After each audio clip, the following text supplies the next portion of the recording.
Oke, halo semuanya. Sekarang kita kembali lagi bersama materi kita yaitu Chinese Remainder Theorem. Ya, jadi ini adalah materi baru dari sesi kita di channel yang kita belajar ini dan aku yang akan mengajarkan pada kalian materi teori bilangan Chinese Remainder Theorem.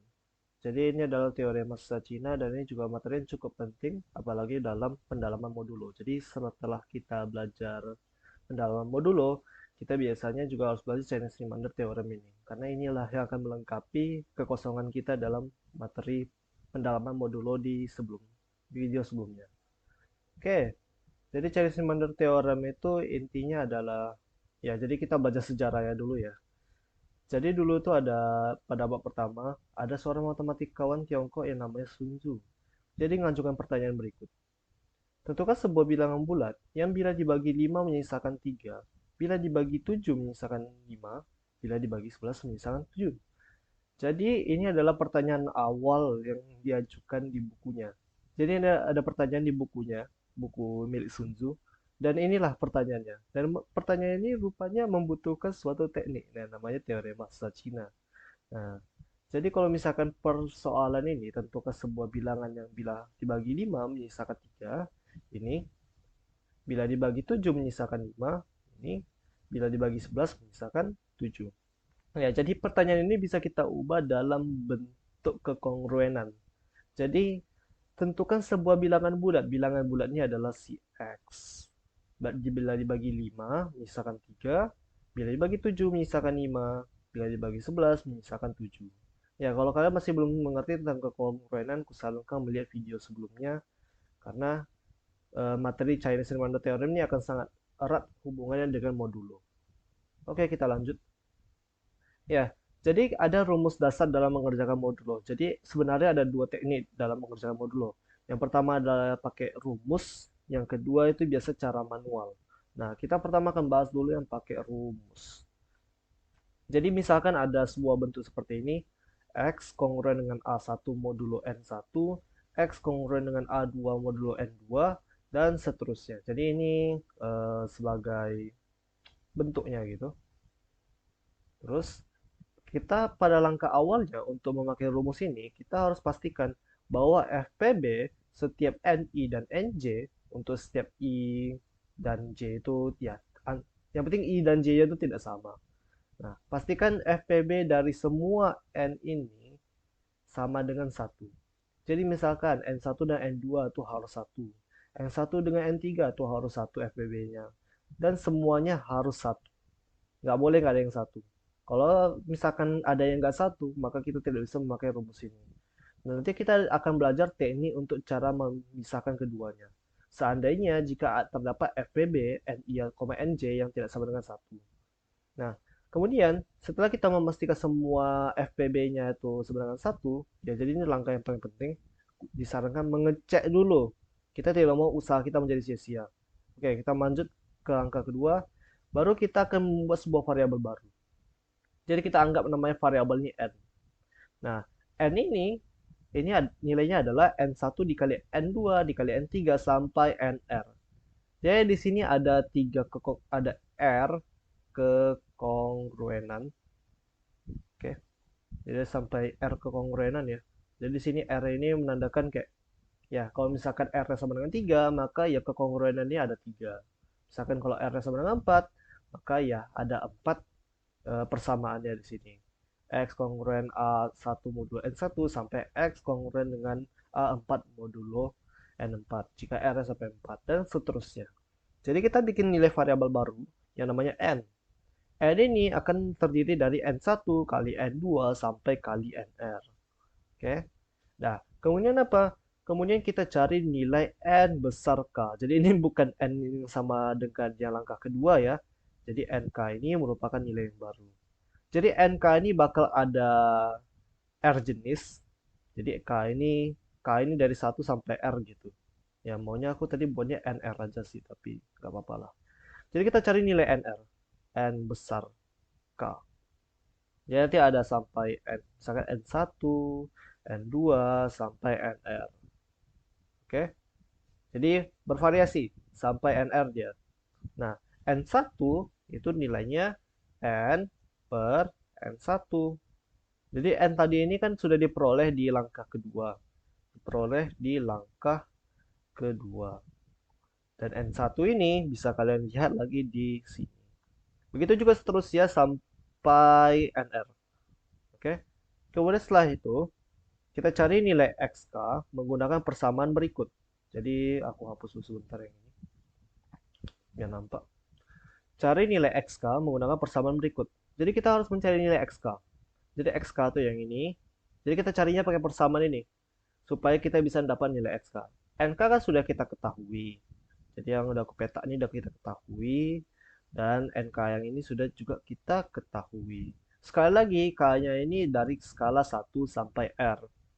Oke. Jadi XK ini juga sama seperti N besar K, N besar K.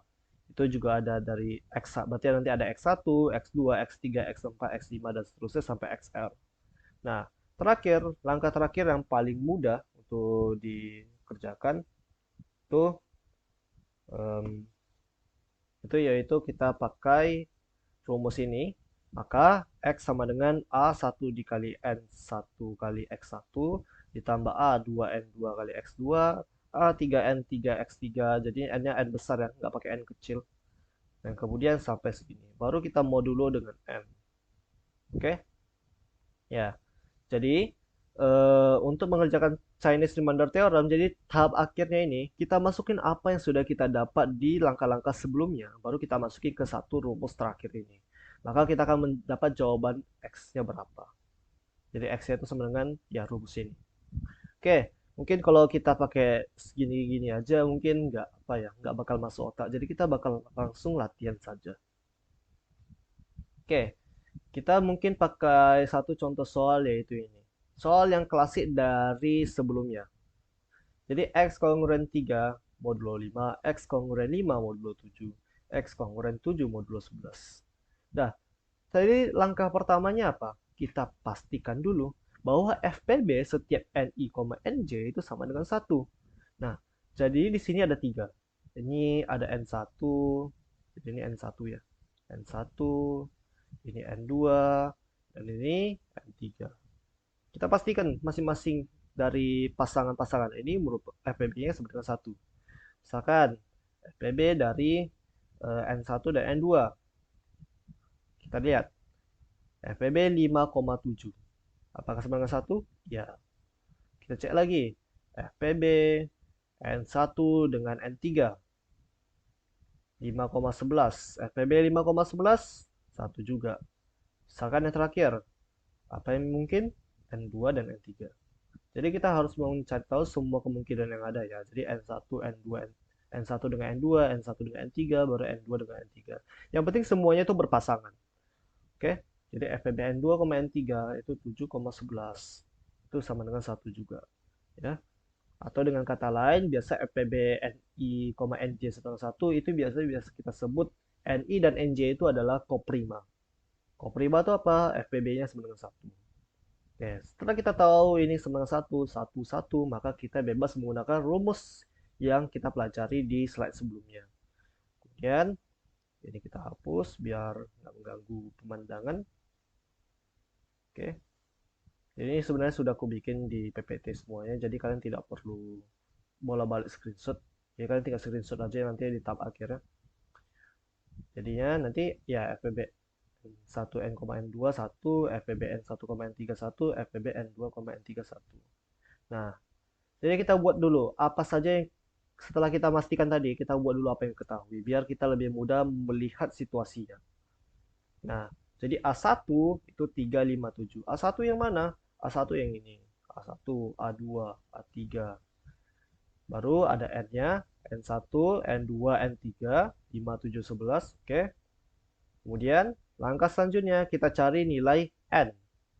Ya, jadi langkah kedua ini buat apa? Buat apa saja diketahui. Ini sebenarnya biar memudahkan kalian untuk memahami. Soalnya nanti kalian kan nggak enak kalau nengok ke slide sebelumnya baru nengok sebelah sini lagi. Jadi ini aku bikin supaya kalian tidak pusing untuk melihatnya. Jadi kalau kalian mau tahu A yang mana, N yang mana, kalian bisa lihat yang ini. Nanti kalian harus juga terbiasa dengan rumus ini. Misalkan kalian harus tahu A1 tuh posisinya di mana, N1 tuh posisinya di mana. A itu yang depan, N itu yang belakang. Ya, kira-kira seperti itu. Kemudian di langkah ketiga, carilah nilai N.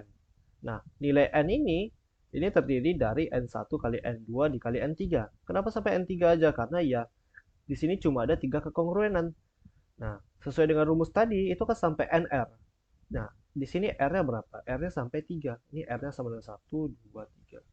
Jadi R itu kayak seberapa banyak kekongruenan yang ada. Di sini ada 3 kekongruenan. Nah, makanya sampai N3. Kan kalau N4 kita mau masukin N4, ya nilainya dari mana coba? Nah, carilah nilai N sama dengan N1 kali N2 kali N3. Maka kita dapat nilai N itu sama dengan 5 dikali 7 dikali 11. 5, 7, 11 ini. Tinggal dikalikan saja. Kemudian apa? Kita cari nilai masing-masing NK. Jadi N besar K. Oke, kita pertama cari mungkin N1. Nah, jadi sesuai dengan rumusnya, untuk mencari NK, ya ini walaupun sudah terbuat ya, untuk mencari rumus NK itu diperlukan rumus N per NK. Jadi kalau yang pertama ini N1, N besar 1 itu sama dengan 385 bagi 5. Betul ya? N-nya tadi berapa? Tadi 385, jadi 385 dibagi. Tadi N1-nya 5. Dan begitu juga seterusnya. Misalkan ini tadi K sama dengan 1. K sama dengan 1. Kalau misalkan K sama dengan 2, sama 385 dibagi dengan 7 yang merupakan adalah N2-nya. Nah, 55. Jadi ini prosesnya aku percepat saja. Karena ini nanti kalian bakal hitung sendiri juga kalau misalnya ketemu situasi yang sama seperti aku ini. Jadi kalian harus ya terbiasa dengan hitungan-hitungan seperti ini. Biar lebih cepat untuk mengerjakan soal. Coba 35. Oke, sudah. Kita sudah dapat info seperti ini. Mari kita bawa ke slide selanjutnya. Nah, ini sudah kita bawa ke slide selanjutnya biar kalian tidak perlu bolak-balik. Nah, kemudian kita lanjut ke langkah selanjutnya. Kita sudah mencari tadi apa? A-nya sudah dapat, N-nya sudah dapat. Ini emang rumus apa ya? Sudah dapat di soal. Kemudian kita sudah dapat hal ini. Dan kita juga tahu tadi kalau sekedar mengingatkan N-nya itu sama dengan 385. Ya, 385. Nah, kemudian kita cari masing-masing nilai XK sesuai dengan langkah-langkah yang sudah dijelaskan pada sebelumnya. Nah, XK itu gimana rumusnya? XK itu dia NK, XK itu kongruen dengan 1 modulo, kalau nggak salah NK ya. Iya, sesuai dengan rumus ini. Sebenarnya tidak perlu kutulis lagi karena sudah terbuat di sini. Nah, kemudian kita cari masing-masingnya lah. Kita masing-masing XK-nya. Jadi ada XK sama dengan 1, XK 2, XK 3, XK sama dengan 3. Jadi pertama kita cari dulu X1. Nah, X1 yang mau kita cari N1 tadi berapa? N besar 1 77 udah pas ya. Di sini ada 77 di ujung kiri ini, ujung kanan maksudnya. Baru modulo 5 N1. Kalinya kan ini K sama dengan 1. Nah, nah, kemudian kita cari X1 berapa yang memenuhi persamaan ini. Nah, kita pakai cara simple saja. Kalau biasa aku sih buatnya tabel. Jadi ini ada 1, 2, 3, 4, 5, dan seterusnya. Oke. Misalkan kalau X1 sama dengan 1, itu berarti 77 kali 1. 77 modulo 5, 77 modulo 5 itu 2. Masih belum yang memenuhi syarat, yaitu kita harus dapat kalau di modulo 5 itu 1. Belum memenuhi syarat. Baru kita tambah lagi. 77. Kita kan kalikan 2. 77 kali 2. Sebenarnya ini tinggal pakai sifat modulo. Jadi tidak perlu terlalu sulit. 77 kali 2 itu kan 77 tambah 77. Jadi 77 modulo 5 ditambah 77 modulo 5 itu sama saja dengan 4. Oke. Jadi kita lanjut. 77 kali 3 kongruen dengan 1 modulo 5. Apakah tepat? Coba. 77. 77 kali 3 berarti 77 modulo 5 ditambah 77 modulo 5 ditambah 77 modulo 5. Maka 77 modulo 5 itu 2, 2 tambah 2 tambah 2 yaitu 6. Nah, 6 kalau di modulo 5 jadinya 1. Maka X1 yang memenuhi adalah 3. Biasa sih kita pakai, kalau mau pakai cepat ya pakai seperti ini. Dan ini biasa seiring berjalannya waktu kalian bakal cepat sendiri nanti. Kalian tinggal ya 2 tambah 2 jadi 4, 4 tambah 2 jadi 6, dan seterusnya. Kalian bisa pakai cara seperti ini untuk mempercepat waktu kalian dalam pengerjaan soal Chinese Remainder Theorem. Karena soal ini juga bakal sering masuk, apalagi di soal-soal OSNK, karena ini adalah soal yang menurutku cukup tinggi levelnya. Oke, kita hapus saja, karena aku sudah bikin apa ya, sudah bikin tempatnya. Jadi di sini dapat X1 sama dengan 3. Kemudian kita cari lagi 55X2 kongruen dengan 1 modulo 7. Nah, kita cari lagi. Misalkan X2-nya sama dengan 1, 2, 3, 4, 5, dan seterusnya. Ini nggak bisa lurus ya. Oke, 5. Cari. Misalkan 55 kali 1 kongruen dengan 1 modulo 7. Kita cari tahu dulu. 55 kali 1 itu 55. Jadi langsung ya. 55 modulo 7 dapat berapa? 55 modulo 7. 7 yang paling mendekati 49. Maka di sini 6. Oke, harusnya sudah tahu ya operasi modulo. Jika tidak, silakan balik ke video sebelumnya untuk mempelajari lebih lanjut. Karena kita tidak bisa menyangkupnya dalam video ini. Sudah dibuat video khusus tentang modulo dan teorema modulo. Silakan itu dipelajari dan itu akan sangat penting untuk kalian dalam memahami soal ini. Sekedar mengingatkan saja. Nah, misalkan 55 kali X2. 55 kali X2, X2-nya sama dengan 2. 55 kali 2 kongruen dengan 1 modulo 7. 55 berarti sesuai dengan cara tadi sebelumnya, 55 kan kalau dikali 2, itu kan sama saja dengan 55 tambah 55. Maka 55 modulo 7, ini bisa sebenarnya kita ubah kalau misalkan 2. 55 modulo 7, itu tambah 55 modulo 7. Ini sesuai apa yang aku bilang di cara sebelumnya.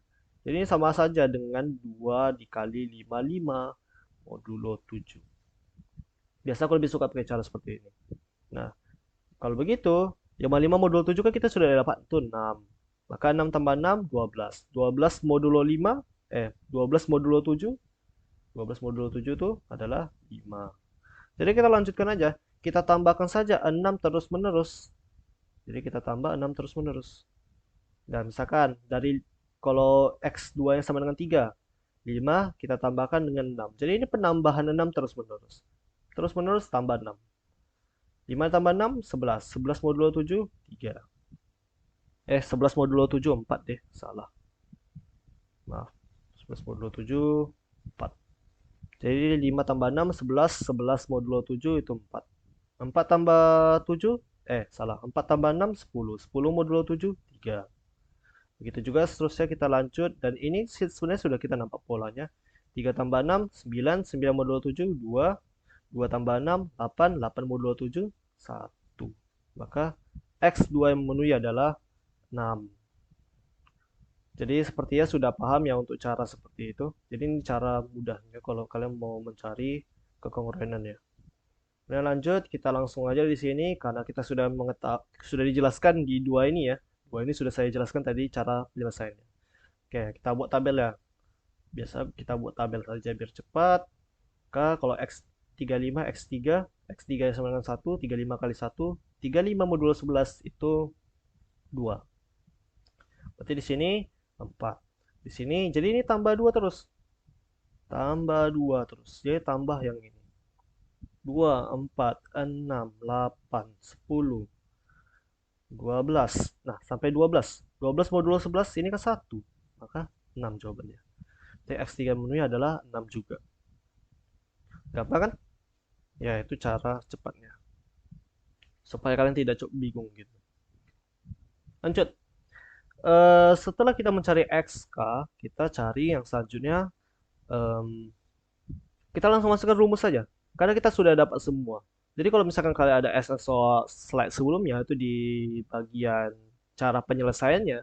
Jadi kalau kita sudah dapat XK, kita sudah dapat N besar ini, kita sudah dapat N, gitu yang ini, kita tinggal masukin ke rumus saja. Jadi ini sudah aku buat di sini. X sama dengan 3 dikali 7, 7 dikali 3, ditambah 5 kali 5, 5 kali 6, ditambah 7 kali 3, 5 kali 6, baru kita modulo dengan N. Jadi N-nya ini pakai N yang ini. Jadi jangan sampai kalian tertukar mana N besar 1, mana yang N kecil. Ya siapa tahu gitu. Oke. Jadi di Jadi ini tinggal, ya, tinggal apa aja sih? Langsung aja. 693 ditambah 1650 ditambah 1470 modulo 385. Dan di sini mungkin pakai cara modulo. Kalau misalkan kalian malas tambahkan semuanya di sini, misalkan kalian tambahkan semua baru kalian modulo, atau juga bisa kalian modulo masing-masing. Misalkan 600 bisa kita ubah ini ya. Bisa kita ubah jadi 693 modulo 385 ditambah 1650 modulo 385 ditambah 1470 modulo 385. Biar lebih mudah untuk kalian menyelesaikannya. Tapi harusnya ini sudah kalian pelajari di video sebelumnya ataupun di tempat lain yang berhubungan. Ya, kira-kira begitu untuk cara cara penyelesaian Chinese Remainder Theorem menggunakan teknik ya rumus. Jadi ini rumusnya. Oke, kemudian kita langsung ke contoh soal saja. Oh, ini sebelum kita lanjut ke contoh soal, kita ada tambahan. Jadi sebelumnya sudah kujelaskan bahwa untuk menyelesaikan Chinese Remainder Theorem, itu kita perlu mempaskan bahwa FPB-nya itu sama dengan satu untuk masing-masing NI dan NJ. Jadi I-nya dan J ini dari 1 sampai R ya. Nah, jadi bagaimana kalau misalkan FPB-nya itu tidak koprima? Jadi pada langkah pertama kita cari, oh ini tidak koprima. Apakah kita langsung menyerah untuk menyelesaikan soal? Tidak. Ada caranya untuk memecahnya. Jadi misalkan jika ditemukan bentuk yang tidak koprima pada langkah pertama, maka kita gunakan rumus ini. Rumusnya apa? Misalkan ada kekongruenannya. X kongruen dengan A modulo MN. Kita bisa memecahnya menjadi dua bagian. Gunanya untuk apa dipecah, Bang? Kalau dipecah begini, kita bisa membuat FPB-nya. Jadi langkah pertama itu bisa kita benarkan kembali. Oke. Jadi di sini ada contoh soalnya juga. Jadi ini mungkin harus diingat juga ya untuk para pemirsa yang menonton ini bahwa ini rumus yang penting. Ini rumusnya cukup penting dan ini konsepnya bakal kita sering pakai juga untuk mengerjakan soal-soal tingkat lanjut. Oke. Jadi X kongruen A modulo MN itu bisa kita pecah menjadi dua bagian. Kita pecah jadi dua bagian. Oke, lanjut. Ya. Jadi rumus ini hanya bisa digunakan jika FPB MN ini sama dengan satu. Biasa rumus ini digunakan untuk menyederhanakan ataupun ketika syarat koprima tidak terpenuhi. Ya, jadi ada syarat juga menyelesaikan ini. Jadi kita harus buat FPB dari M dan N ini harus sama dengan satu. Oke, FPB harus sama dengan satu. Biasanya rumus ini digunakan untuk menyederhanakan ataupun ketika syarat koprima tidak dipenuhi. Ya, ini adalah tujuannya aku bikin slide tambahan ini.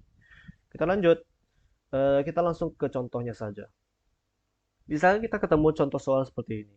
Nah, mungkin teman-teman sudah sadar bahwa jika kita lakukan langkah pertama dalam penyelesaian rumus, pakai penyelesaian rumus, yaitu dengan metode Chinese Remainder Theorem, kita bisa menemukan kontradiksi bahwa N1 dan N3 ini tidak koprima. FPB N1, N3 ini tidak koprima, tidak sama dengan satu. Nah, makanya kita nengok biang keroknya siapa? Biang keroknya yang ini.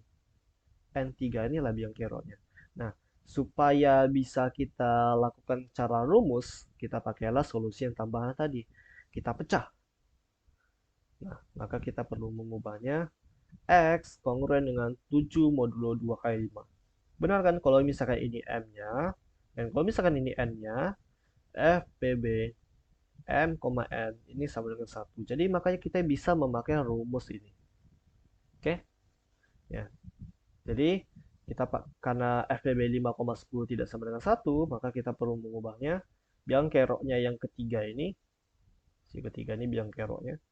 Soalnya kalau kita ubah yang pertama, yang ini, kita ubah yang ini tidak akan membuahkan hasil apa-apa.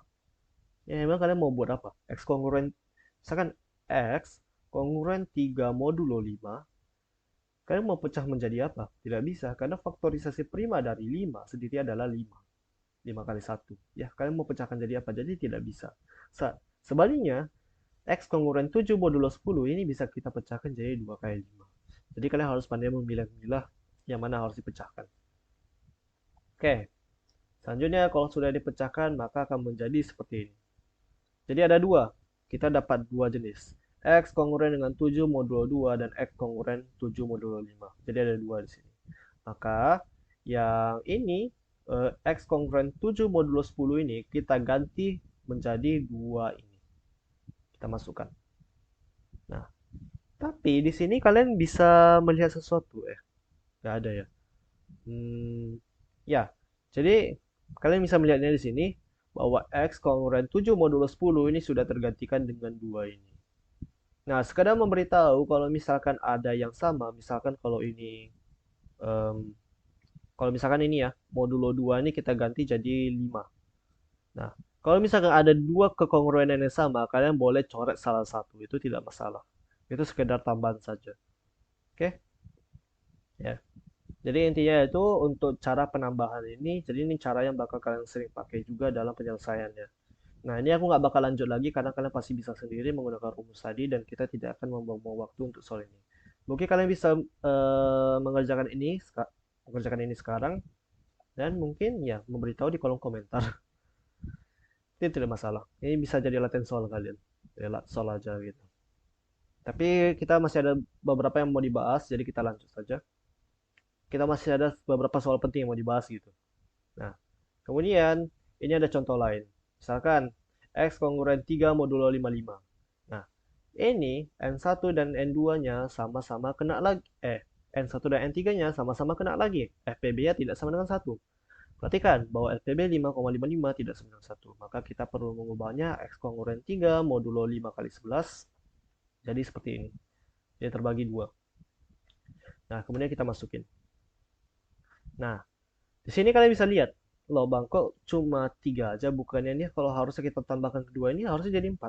Iya, benar. Kalau misalnya kita tambahkan yang 2 ini dan 2 yang ini, ya pastinya ada 4 kongruenan. Tapi kenapa di sini cuma ada tiga tertulis? Seperti yang kukatakan di slide sebelumnya, kalau misalkan ada yang sama, kalian boleh coret. Nah, jadi di sini kalau kita masukin ya angkanya ya. Jadi misalkan X kongruent 3 modulo 5, baru X kongruen dengan 5 modulo 7. Kemudian yang X kongruen 3 modulo 55 ini sudah kita pecah menjadi X kongruen dengan 3 modulo 5. Dan yang terakhir X kongruen dengan 3 modulo 11. Nah, di sini ada yang bisa kita coret, yaitu yang ini. Bisa kita coret. Loh, kenapa bisa kita coret, Bang? Karena dia sama dengan yang pertama. Yang pertama dan ketiga ini sama. Sama. Makanya kita boleh mencoret salah satunya saja karena tidak ada gunanya jika kita mengerjakan empat ini tidak gunanya. Kalau misalkan ada yang sama kenapa nggak boleh kita coret? Coret saja. Karena ya itu cuma nambah masalah saja. Toh itu nanti akhirnya sama-sama juga sih. Nah, jadi begitu. Jadi kalau ada yang sama tinggalkan coret saja. Nah, kita lanjut ke contoh soalnya. Belum contoh soal. Kita masih bakal bahas rumus manual. Ya, jadi rumus manual ini adalah rumus yang enak digunakan kalau yang bisa aku bilang. Daripada kalian pakai cara rumus itu, yaitu cara yang sangat panjang. Kalian harus mencari ini, kalian harus mencari itu, dan kalian harus melakukan perkalian-perkalian yang sangat meributkan. Biasa sih aku pakai rumus manual ini. Dan rumus manual ini akan sangat membantu kalian untuk menghemat waktu. Nah, rumus manual ini kayak mana cara kerja ya bang? Jadi kita ngambil contoh soal dulu, contoh soal yang masih sama seperti yang tadi, biar kita bisa samakan jawabannya. Seandainya kalau jawabannya salah, ya kita bisa tahu. Nah, kerjakan satu persatu dari atas, persamaan dari atas ke bawah. Jadi kita kerjakan. Jadi sebenarnya tidak masalah urutan yang mana, tapi kalau biar rapi, kalian kerjakan dari yang paling atas, dari yang paling atas ini menuju ke bawah. Oke? Nah, kerjakan satu persatu persamaan dari atas ke bawah. Pertama, ambil persamaan yang paling atas. Persamaan paling atas apa? X kongruen dengan 3 modulo 5. Sebenarnya bukan persamaan juga sih, tapi nggak apa-apa lah. X kita ngambil kekongruenan yang paling atas. Oke? Ya, X kongruen 3 modulo 5. Kemudian, kita cari X yang memenuhi untuk kekongruen pertama ini. Kita cari X yang memenuhi kekongruenan ini. Nah, X yang memenuhinya apa? Yaitu carilah X yang memenuhi persamaan di atas, yaitu X yang memenuhi adalah 3. Ya. Jadi, cari X yang memenuhi kekongruenan itu, tanpa dua ini. Jadi dua ini nggak usah dilibatkan dulu. Jadi cari aja X yang memenuhi untuk yang ini doang. Nggak perlu bawa yang dua di bawahnya. Nah, selanjutnya gimana kalau misalkan kita sudah dapat X yang memenuhi untuk yang satu ini? Ya ini jadi langsung tiga aja ya. Kenapa tiga? Ya udah.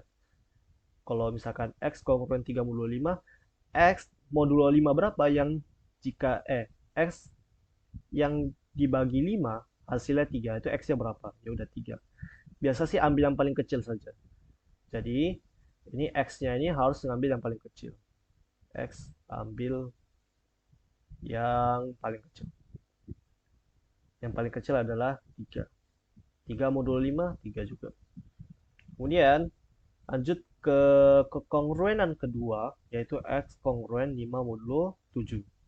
Nah, caranya, jadi kita masukin nilai X yang baru sudah kita dapat, baru kita dengan penambahan KPK N1. Nah, maksudnya gimana? Jadi baca ini. Carilah X yang memenuhi persamaan di atas, namun dimulai dari angka 3 dengan penambahan KPK N1 sama dengan 5. Nah, maksudnya begini. Jadi, kita kan sudah dapat X yang memenuhi pertama itu sama dengan 3. Kita cari, eh, kita cari barisan dari sini, kita cari X yang memenuhi untuk, kalau untuk kongruenan ini. Jadi, kita harus cari X yang memenuhi kekongruenan jika di modulo 7 sama dengan 5. Tapi X-nya ini harus dimulai dari angka 3 dengan penambahan KPK N1. Jadi ngambil KPK 1 sebelumnya gitu. Jadi kalau misalkan kita di kekongruenan 2, maka penambahannya itu KPK N1, N1, N1 aja sih, sampai KPK N1 aja. Oke? Jadi kalau misalkan ya, kalau kita berada di kekongruenan 4, maka ini akan kita pakai penambahan. Kita akan pakai penambahan. Penambahan KPK N1 sampai N3. Jadi sampai N1 sampai N3. Jadi KPK N1, N2, N3 penambahannya. Ya seperti itulah kira-kira. Dah. Kemudian ya kalau penambahan KPK N1 berarti ini sama dengan 5 ya. Jadi kita tambah 5 jadinya 8. Kita tambahkan 5 jadi 13. Jadi kita harus cari X terkecil di sini yang memenuhi kekongruenan kedua ini. Kita harus, jika di modulo 7 itu harus hasilnya 5. Nah, kita cari. Kalau modulo 7 ini hasilnya 1, kalau ini modulo 7 hasilnya 6, kemudian kita lanjut lagi, 3, 8, 13, 13 tambah 5, 18. 18 modulo 5, 3. Tambahkan lagi, 23. 23 modulo 5, 3. 28 modulo... Oh, ini harus di modulo 7 ya. Maaf. Harusnya di modulo 7. Oke, jadi cari yang memenuhi ini. Jika di modulo 7 sama dengan 5. 18 modulo 7 itu berarti 4. 23 modulo 7 itu 2. 28 modulo 7 itu 0. 33 modulo 7 itu 5. Dah, jadi pas di sini. Jadi X yang memenuhi adalah 33. Kalau ini modulo 7 itu kan sama dengan 5. Jadi ini adalah X terkecil yang bisa kita dapatkan. Maka kita dapat, ya, ini sebenarnya sudah kita buat bilangannya ya. Sudah kita buat bilangannya, yaitu kita dapat jawabannya 33. Oke. Kalau begitu kita lanjut aja lagi. Kita sudah menyelesaikan kekongruenan kedua dan kekongruenan pertama. Jadi kita kerjakan kongruen yang terakhir. Yaitu X kongruen dengan 7 modulo 11. Kita caranya sama. Carilah X yang memenuhi persamaan di atas namun dimulai dari angka 33. Jadi kita ngambil dari angka sebelumnya. Jadi kan kalau kita di kongruen 2 ini, kita kan dari awal tuh ngambil yang X sebelum itu, yaitu 3. Nah, ya udah kalau di sini kita ngambil X sebelumnya, yaitu 33. Nah, 33 kita cari dengan penambahan 35. Jadi ini bakal tambah 35 terus menerus sampai kita dapat hasil yang memenuhi ini. Nah, kita coba di sini. 33 kalau di modulo 11 itu 0. Jadi di sini masih 0. Kemudian ini sebenarnya bisa kalian utak-atik ya. Misalkan kita kan mau lanjut nih 33 tambah 35 baru kita modulo 11 itu hasilnya berapa? 33 tambah 35 itu misalkan 68. Nah, misalkan kalian bingung, 68 ini kalau di modulo 11 ini kan kita harus cari lagi gitu. Nah, kita bisa pakai sifat modulo yang sudah kita pelajari sebelumnya. Jadi gimana? Jadi, kan kita kan 33 tambah 35. Jadi ini kan bakal selalu nambah 35. Nah, kalau 33 tambah 35 modulo 7, ini kan bisa kita ubah jadi 33 modulo 7 ditambah 35 modulo 7. Modulo 11 ya maksudnya, sorry. Modulo 11. Modulo 11. Jadi kita ngikuti yang ini. Modulo 11. Nah, kita dapat di sini 33 modulo yang harusnya 11 juga, maaf. 33 modulo 11 itu 0, 35 modulo 11 itu 3. 2 deh. 2. Nah, jadi sekarang kita tahu di sini kalau 35 modulo 11 itu sama dengan 2, maka ini bakal penambahan 2 terus-menerus. Nah, jadi ini bakal tambah 2 terus-menerus. Jadi aku bisa buatnya seperti ini. Jadi aku bisa buatnya di bagian bawah sini yaitu hasil jika di modulo 11-nya itu jadinya 2. Tambah 2, 4. Tambah 2, 6. Tambah 2, 8. Tambah 2 lagi, 10. Tambah 2 lagi, 12. Nah, sampai di 12 ini, kalau di modulo 11 kan jadinya 1. Ya, jadi ini balik ke 1 gitu. Intinya balik ke 1. Baru kita lanjutin, tambah 2, 3. Tambah 2, 5. Tambah 2, 7. Nah, kita dapatlah di sini X yang memenuhinya. Nah, tapi kita tidak tahu ini X sama dengan berapa. Ini kan cuma hasil jika di modulonya. Maka kita hitunglah. Kita hitung penambahan 35-nya adalah berapa? 1, 2, 3, 4, 5, 6, 7, 8, 9. Jadi kita bisa bikin penambahan 35-nya itu ada 9. Maka X-nya itu sama saja dengan 33 ditambah 35 dikali 9. Atau ya, atau jawabannya adalah 348. Dan ini bisa kalian uji juga. Misalkan tadi 35 ya. 35 ini mungkin agak sesak ya. Jadi aku hapus saja biar mudah kalian nampaknya. Oke. Jadi 35 tadi 35 kali 9 tambah kali ya 5 4 3 kali 9 27 27 tambah 4 itu 31 tambahkan dengan 33. Jadinya 348. Pas ya 348. Ya. Jadi intinya kalian bisa dengan penambahan 2 terus menerus. Jadi kalau ini tadi 0 tambah jadi 2 4 8 10 1 2 3 5 oh ini harusnya 11 ya. Harusnya 12. Oh, 6-nya kurang, sorry. 6-nya hilang. 6 8 10 1 3 5 7. Oke. Jadi daripada kalian tambah 35 terus menerus seperti ini, 33 68 103 baru kalian modulo 11 itu bakal capek. Jadi kalian usahakan pakai cara yang seperti ini saja. Karena penambahannya 35, kalian 35 ini modulo 11 saja. Berarti otomatis kan setiap kita lanjut itu kan tambah 2 terus. 35 modulo 11 sama dengan 2. Dah, seperti sudah tahu rumus manualnya ini, rumus manualnya emang butuh konsep pemahaman, jadi kalian diusahakan ya latihan-latihan soal biar bisa agak terbiasa dengan rumus manual ini jika kalian berniat menggunakannya. Atau kalian juga boleh pakai rumus yang tadi sebelumnya itu, yaitu ada rumusnya tersendiri, nggak pakai manual kayak gini. Jadi itu terserah sama kalian. Kalau abang sih pakainya rumus manual ini. Oke, kita langsung ke contoh soal aja. Ya, jadi ini adalah soal OSNK 2021 nomor 23 dan ini soalnya cukup lumayan sulit. Dan ini soalnya ini juga mencakup Chinese-Remainder Theorem, pendalaman modulo. Ya, jadi ada dua. Pendalaman modulo dan pendalaman modulo yaitu masuk teorema modulo ya. Dan masuk lagi satu lagi yaitu ini Chinese-Remainder Theorem. Nah, kita bisa mengubah 42 faktorial modulo 2021 menjadi bentuk seperti ini. Ya, jadi kalau dibuat ke bentuk kongruen, kita bakal dapat bentuk seperti ini. Nah, Namun, untuk menyelesaikan 42 faktorial modulo 2021, ini kita nggak bakal kepikiran caranya, selain kalau kita pakai Chinese Remainder Theorem. Nah, begitu, coba saja. Kalau misalkan kita pakai Wilson Theorem, kita tidak akan mendapat kunci juga di sini. Ya, mungkin bisa-bisa saja, tapi bakal capek juga ngitungnya. Nah, caranya di sini kita pakai konsep Chinese Remainder Theorem. Alih-alih kita mengerjakan 42 faktorial kongruen X modulo 2021, kenapa tidak kita pecah saja? Nah, tadi kan sudah aku bilang di Chinese Remainder Theorem itu ada aku bikin slide tambahan.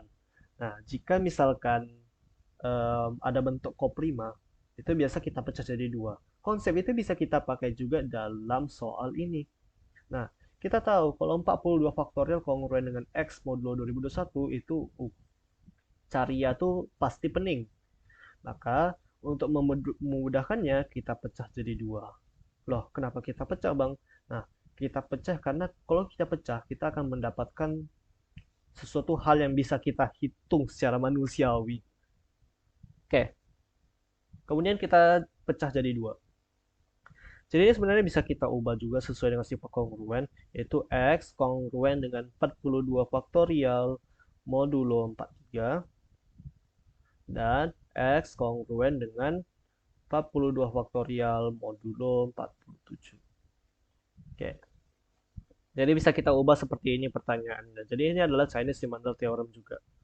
Nah, jadi kita perlu mencari tahu 42 faktorial modulo 43 itu berapa, 42 faktorial modulo 47 berapa. Supaya bentuk yang ini bisa kita sederhanakan daripada kita pakai bentuk 42 faktorial ini yang bakal memusingkan. Jadi kita harus cari bentuk yang lebih kecilnya gitu. Oke, mari kita cari satu persatu. Semua. Pertama, 42 faktorial modulo 43 kita kerjain pertama dulu. Jadi sesuai dengan prinsip teorema Wilson, kita bisa mendapatkan hasilnya min 1. Teorema Wilson apa? Cek video sebelumnya, kalian bisa mempelajarinya. 42 faktorial modulo 43 sama dengan min 1 modulo 43. Oke, jadi sudah dapat seperti ini ambilnya dari teorema Wilson. Teorema Wilson itu apa biasanya? Ya ini sekedar mengingatkan P kurang 1 faktorial itu kongruen dengan P kurang 1 atau min 1 sebenarnya. Ini sebenarnya bisa ubah min 1 aja deh biar kalian nggak bingung. Min 1 modulo P. Oke. Nah, jadi ini teorema Wilson, makanya kita bisa dapat min 1. P-nya ini P. 43-nya ini P. Dan ini prima, makanya P. Oke, lanjut. Maka 42 faktorial modulo 43 itu sama dengan 42 mod 43. Benar ya, kalau 43 minus 1 jadi 42. Jadi diubah ke dalam bentuk positifnya. Lanjut, 46 faktorial modulo 47. Jadi sebenarnya 42 faktorial modulo 43 ini sudah dapat kita jawabannya. Jadi tadi kan kita sudah diskusi ya, bahwa ini bisa kita ubah jadi X kongruen dengan 42 faktorial modulo 43. Nah, jadi 42 faktorial modulo 43 ini bisa kita ubah jadi X kongruen dengan 42 modulo 43.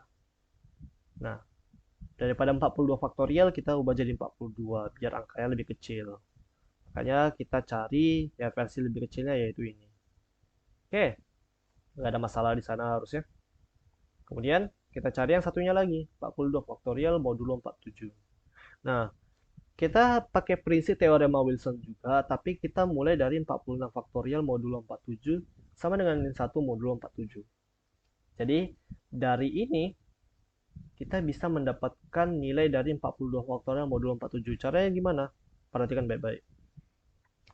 Nah, 46 faktorial modulo 47 itu bisa kita ubah jadi 46 dikali 45 dikali 44 dikali 43 dikali 42 faktorial.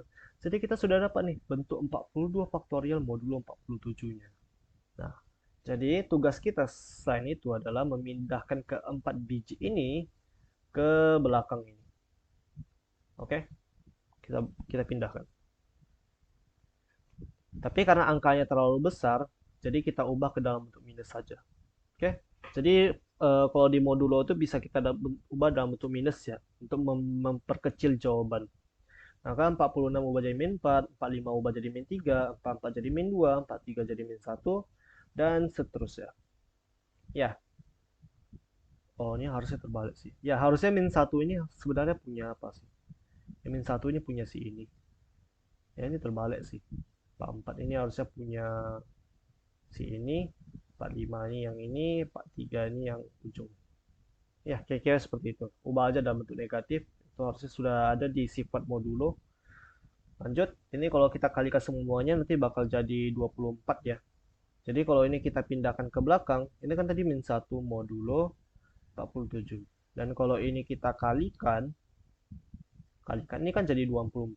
Kalau kita sama-sama bagi 24, ini otomatis jadi min 1 per 24. Nah, namun hati-hati kalau misalkan kita membagi dalam kekongruenan. Jadi ini sebenarnya masih sifat kongruenan juga sih atau sifat modulo juga. Nah, kalau modulo kedua sisi kita bagikan itu sebenarnya kita harus perhatikan apakah yang kita bagikan dengan si ini koprima atau tidak. Kalau koprima langsung bagikan boleh. Tapi kalau tidak koprima itu sebenarnya ada syaratnya lagi. Nah, syaratnya bisa kalian lihat di sifat modulo juga sih. Nah, karena ini si koprima ya, 24 dan 47 ini koprima, maka kita bisa lanjut. Oke, biasa dalam Chinese Remainder Theorem itu biasa banyak yang nggak perlu pakai syarat. Jadi kayak langsung koprima langsung bisa kalian bagi kedua sisi. Bagi kedua sisi dengan 24 itu bisa. Nah, 42 faktorial modulo 47 sama dengan min 1 per 24 modulo 47. Nah, setelah seperti ini, kalian bisa mengubahnya jadi seperti ini. Anggap kita tidak tahu tadi, min 1 per 24 modulo 47 itu berapa. Maka kita anggap jawabannya itu sebagai X. Nah, ini bisa juga kita kalikan 24 masing-masing sisi. BTW kalau kalikan masing-masing kedua sisi dengan suatu angka random itu nggak masalah. Yang masalah itu kalau pembagian seperti yang tadi. Jadi kalau ini kalian kali 24 masing-masing kedua sisi itu tidak apa-apa. Maka ini jadinya X yang mungkin adalah minus 2. Oke, jadi 24X. X berapa yang mungkin untuk persamaan ini? Yang mungkin adalah minus 2. Kenapa minus 2? Minus 2 kali 24 min 48. Min 48 modulo 47 itu min 1. Oke, jadi kalau misalkan, oke sekedar memberitahu saja sih. Min 1 modulo 47 berarti 24. Ini sebenarnya tinggal coba-coba saja. Nggak perlu repot atau nggak pakai cara yang sebelumnya juga nggak masalah. Min 48 modulo 47. Ini bisa kita ubah jadi min 1 dikali 48 modulo 47. Maka min 1 kali 1 modulo 47. Min 1 modulo 47. Pas kan? Berarti min 1. Maka pas jawabannya yaitu X yang mungkin adalah min 2. Maka kita sudah dapat info-info yang kita perlukan. Kita sudah dapat info-info yang kita perlukan. Jadi ini. Kita sudah dapat tadi 42 faktorial modulo 47 itu sama dengan oh sama dengan min 2 modulo 47. Kenapa begitu? Kalau kita lihat di slide sebelumnya, kita kan dapat X yang mungkin itu min 2. Otomatis nilai dari min 1 per 24 modulo 47 ini sama dengan min 2. Otomatis 42 faktorial modulo 47 itu sama dengan min 2 modulo 47. Oke. Jadi kita sudah dapat masing-masingnya 42 faktorial modulo 47 itu sama dengan min 2 modulo 47. Dan bisa kita ubah juga dalam bentuk positif. 42 faktorial modulo 47 itu sama dengan 45 modulo 47. Kemudian kita lanjut, 42 faktorial modulo 43 itu sama dengan 42 modulo 43. Ini tadi kita sudah dapat dia di awal-awal. Dan ini kita masukin saja yang satu ini. Kita kasih. Nah, sehingga kita dapat Chinese Remainder Theorem yang lebih sederhana. Nah, lebih sederhananya dari mana ini? Nah, jadi ini bisa kita ubah juga kalau dalam bentuk kekongruenan supaya kalian bisa nampak bentuk Chinese Remainder Theoremnya itu di mana. Jadi X kongruen dengan 42 modulo 43. Oke. Baru X kongruen dengan 45 modulo 47. Jadi disinilah inti Chinese Remainder Theoremnya. Kemudian ini lanjut aja. Kita sudah ubah ya. Ini sama saja sebenarnya. Dan ya, kita pakai cara yang di awal tadi. Nah, kalau aku sih favoritnya pakai rumus manual seperti ini. Jadi supaya kalian tahu cara kerjanya, aku ulangi sekali lagi.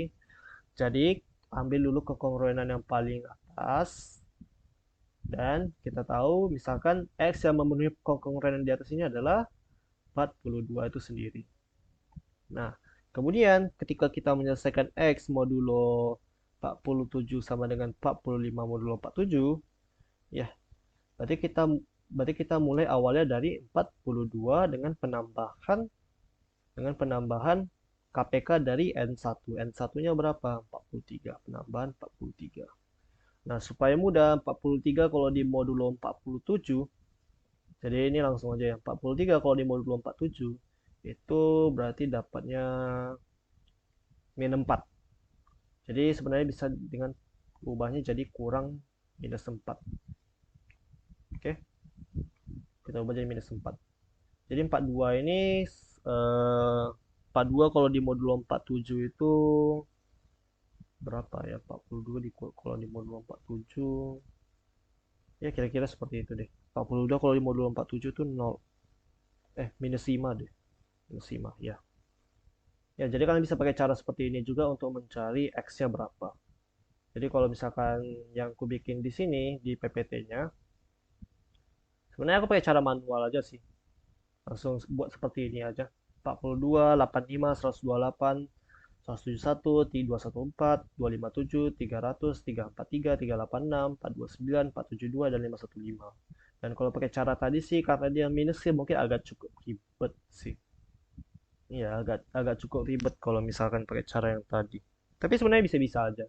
Jadi kalau min 2 tadi min 5, jadi ya tadi harusnya ini min 9 ya. Min 5. Kalau misalkan tadi penambahannya 43, 43 modulo 47 itu minus 4 harusnya. Ya minus 4. Jadi harusnya jadi min 9, min 13. Ini bakal terus berlanjut sampai nanti jadinya mungkin ya 45. Jadi ini bakal terus berlanjut ya dan seterusnya sampai kalian dapat nanti hasilnya itu minus 2 atau 45. Karena kita ingin memastikan jawabannya itu sesuai dengan kekongruenan yang ini. Atau yang seperti yang aku bilang tadi, pakai cara yang di atas ini aja. Jadi dari 42 ditambah 47 ditambah 47 dan seterusnya sampai 515. Oke, kira-kira sekian dari saya untuk video ini. Jadi kalian harusnya sudah memahami konsep dari Chinese-Remainder Theorem. Jadi intinya adalah latihan-latihan soal lagi untuk mengerjakan Chinese-Remainder Theorem ini. Jadi soalnya kalau misalkan dalam teori bilangan atau dalam materi ini, biasanya ini diperlukan latihan untuk mengerjakan soal-soal seperti ini. Dan aku yakin di 2023 mungkin akan ada soal yang mirip seperti ini pengerjaannya, yaitu memakai Chinese-Remainder Theorem dan pendalaman teori. Oke, itu sekian dari saya. Semoga dapat dipahami materinya dan see you in next episode of materi OSN Informatika by Daniela. Selamat tinggal.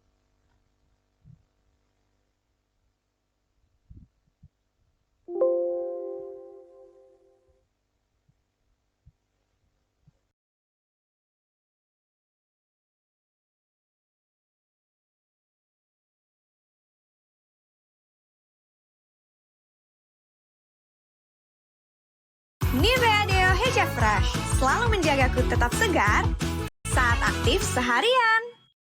Seiring gue beranjak dewasa, gue menemukan bahwa banyak banget ya ternyata mindset atau nyinyiran-nyinyiran orang yang datang ke kita. Sebenarnya bukan cuma pas kita dewasa doang, pas kita kuliah juga kita mungkin akan menghadapi nyinyiran ini. Contohnya kayak, udah lulus ya, kok belum kerja sih? Tahu misalnya ngebanding-bandingin pencapaian kita sama pencapaian tetangga. Lihat tuh tetangga, nikahnya mewah, udah gitu kerja di perusahaan besar. Terus biasanya banyak pertanyaan-pertanyaan kayak misalnya kapan beli mobil, kapan nikah, kapan punya anak, udah isi belum tuh perutnya, dan lain sebagainya. Gue yakin ya beberapa di antara lo yang lagi nonton video ini pasti pernah dapat pertanyaan